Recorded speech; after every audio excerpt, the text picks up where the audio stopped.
passe l'artiste. Super, encore un but sensationnel.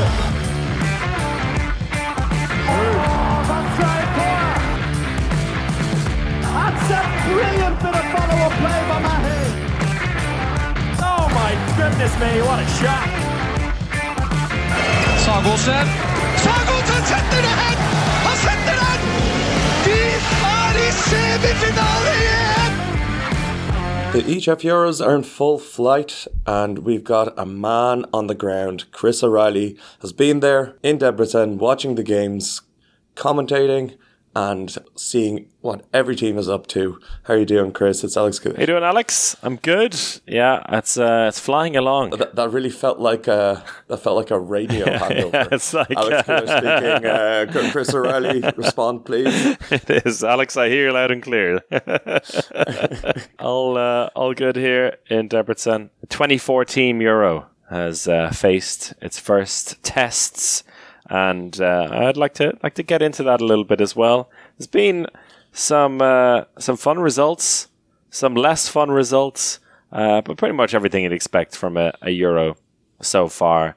And here in Hungary, treated to a fantastic atmosphere on Saturday night when Hungary smashed Sweden in a game that basically kind of announced themselves as potential medalists. And I, for one, was very thankful for that, given my pre-championship predictions. Yeah, there's quite a few people that looked at this Hungary team and thought that they were the real deal, and they really showed it. They beat Sweden 32-25.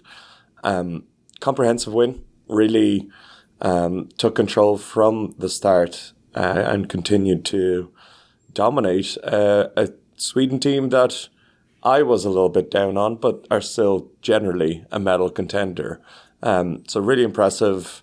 Katrina Kloiber with 8 goals and Ksenia Kuchera with 7. Kuchera always kind of, the last couple of tournaments, has showed up and been quite impressive for Hungary. But what stood out for you? Yeah, she's kind of always kind of catches me by surprise. She's a little bit like low key, really, really good. And then you're like, oh yeah, she's there and she's a really solid player. I mean, the start from Hungary was incredible. The Katrin Kloiber, who you said top scored there with 8, she set the tone with 3 goals and 3 steals in the opening minutes, and that was a really incredible start. Like, she was buzzing around, like properly kind of got everyone going. Her and the attacking side of things, together with Petra Vamos as well, whose stats weren't that magnificent, but her contribution cannot be denied. And I think even her teammates after the game were saying about how big her performance was. Just a real kind of mature playmaker performance from a young centre-back, and then Petra Vamos coming in and tearing it up. Like, everything that could have went right for this team went right. Like, they were threatening Sweden in the backcourt. Sweden then decided to sacrifice their wing defending a little bit to deal with that, but Hungary have some magnificent... They have 2 reigning Champions League winners in their wings, in Szalosi Schatzel and Juri Lukacs, and they weren't missing. And then Petra Fuzi in the centre of defence. She barely touched the ball in attack, but she was the captain of vibes in defence, as they just really did everything to get the psychological advantage over Sweden. And that they did that right from the beginning. I think that was the key thing for them. They really made life difficult for Sweden, and they...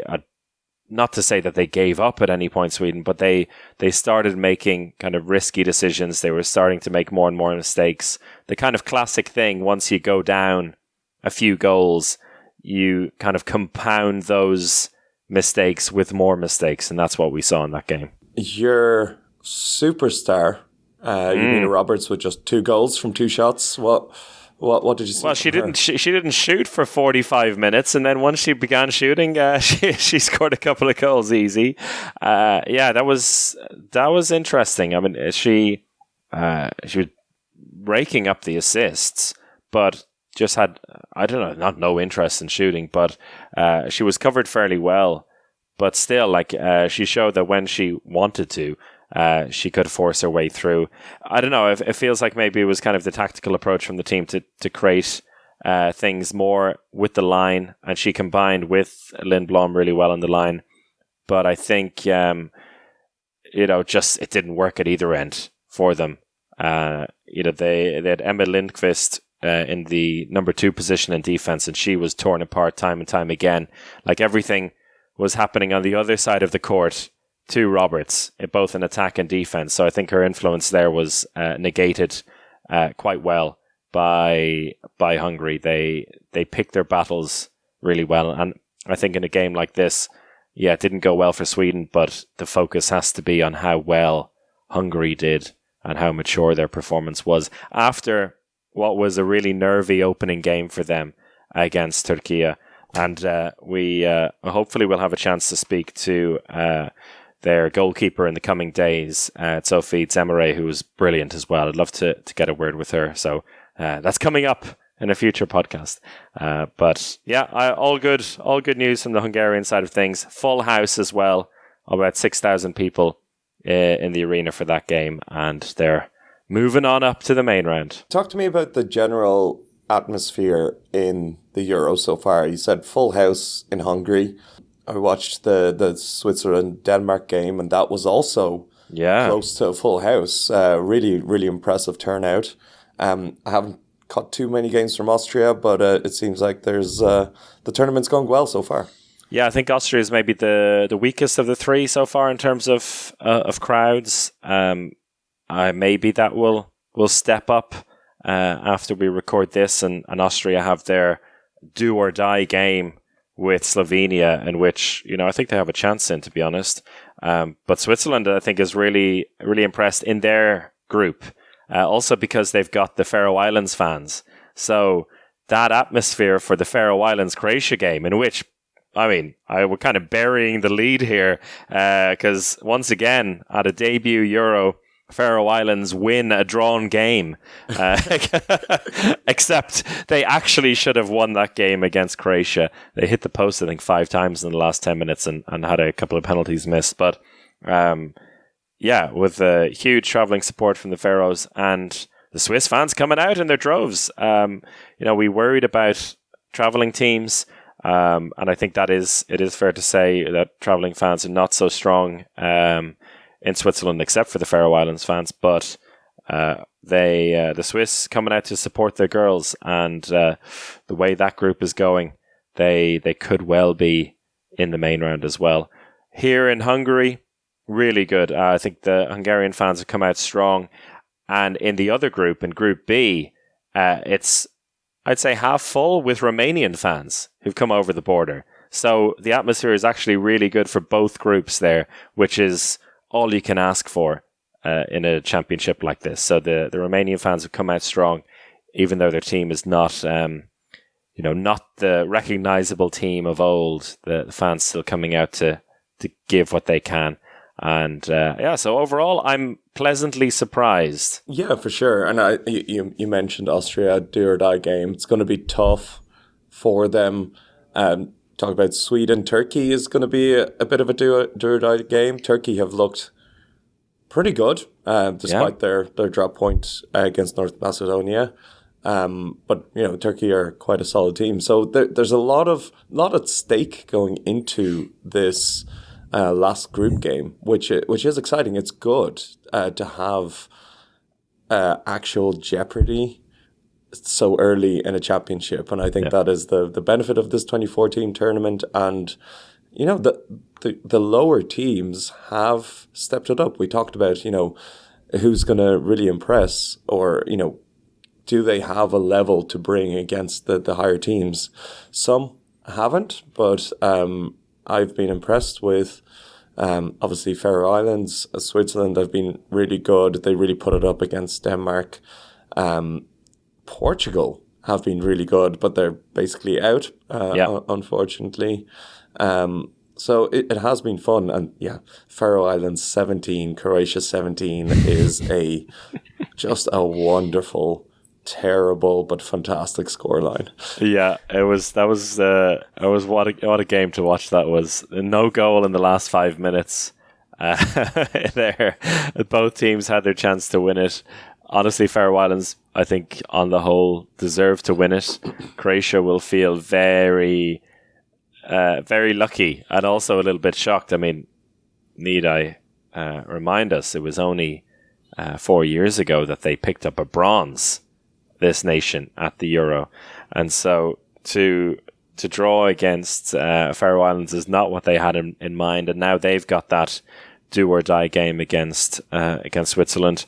Yeah, I think the new nations have, and the returning nations after many years out, have for the most part really impressed. And that was, I think, something we were all worried about heading into it.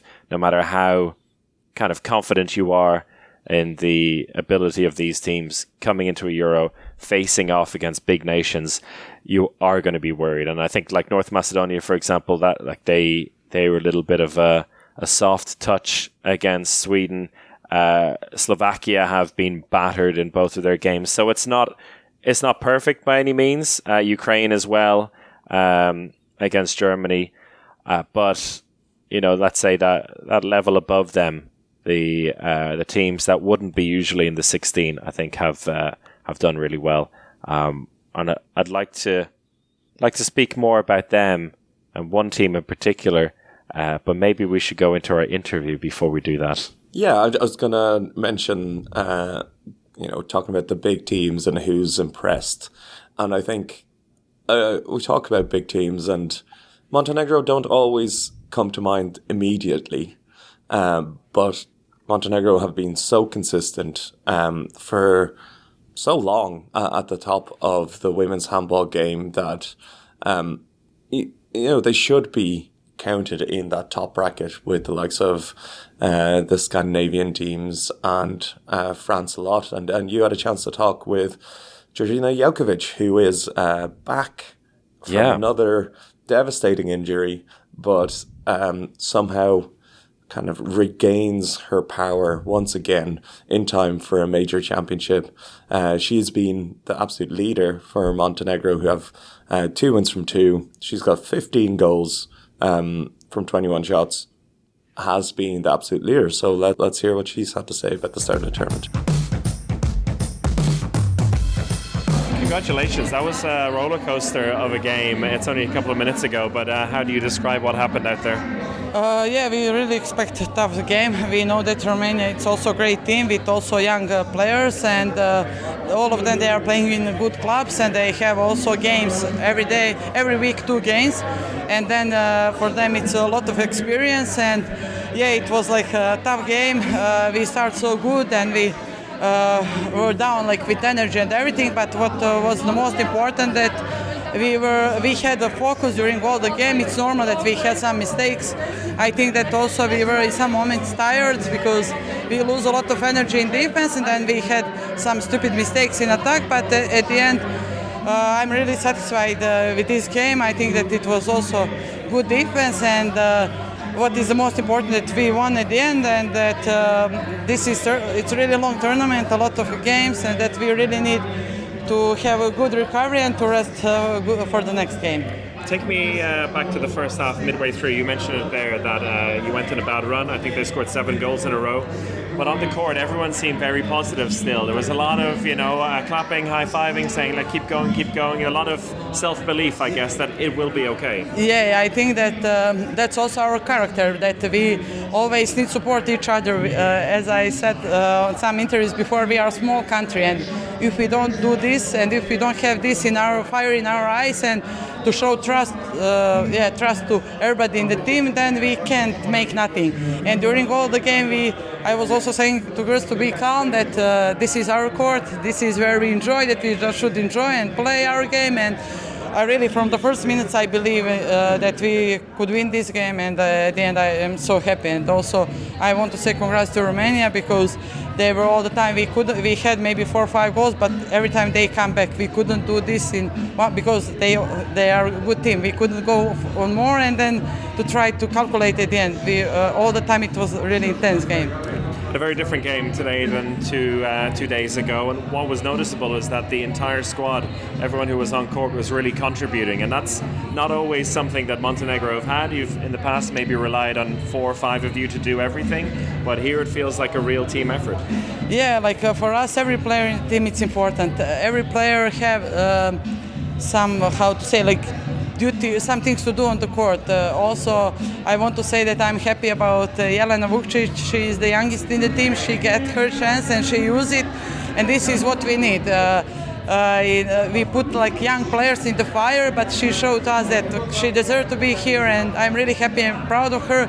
And as I said, every player have a role in the team. It doesn't matter, maybe some players didn't play today, but that don't mean that next game they will not play. It's important to be one game, and I'm sure that the next game they will play like for 50 minutes. But as I said, it's long tournament. What is the most important, that we stay healthy and to have good recovery and to be ready for the next game.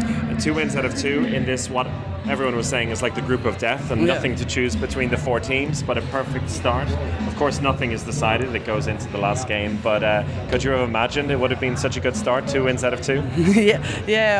Before when we had preparation and everything, we were saying this between us, it could be good if we will have all 3 victories in the group, because then we know it's not going to be easier in the main round, but it's different when you go in the main round with 2 points or with 0 points. But I really believe in this team, and I know that from the first day of preparation I could see fire in everybody, like that we couldn't expect that the tournament start. And we also don't think so much about this game tonight. We really want to have 3 victories in this group, and also that's important for our confidence and everything, to go in the main round with like good confidence and good energy in the team. And we also know that Czech is a really good team, and also we expect also hard game tonight. We also need to look and to analyze, then it's no time to celebrate. Yes. Maybe just now in locker room, and that's it. And talk to me about your personal reflection and coming back. It was only October, right, that you came back onto the court for Chesame after 11 months out. But, you know, how you're playing at the moment, you look agile, you look confident, you're playing well. It's incredible. Thank you so much. Yeah, for me it was a really tough period. And that is your teaser for this Patreon special episode of the Uninformed Handball Hour.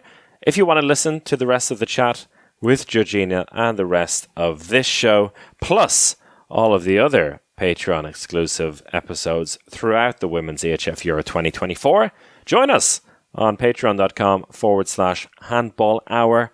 Otherwise, we have another full episode available to everyone at the end of the main round, so coming out on Wednesday afternoon. Until then, everyone, thanks for your continued support. Enjoy the games, and talk to you again very soon. Goodbye.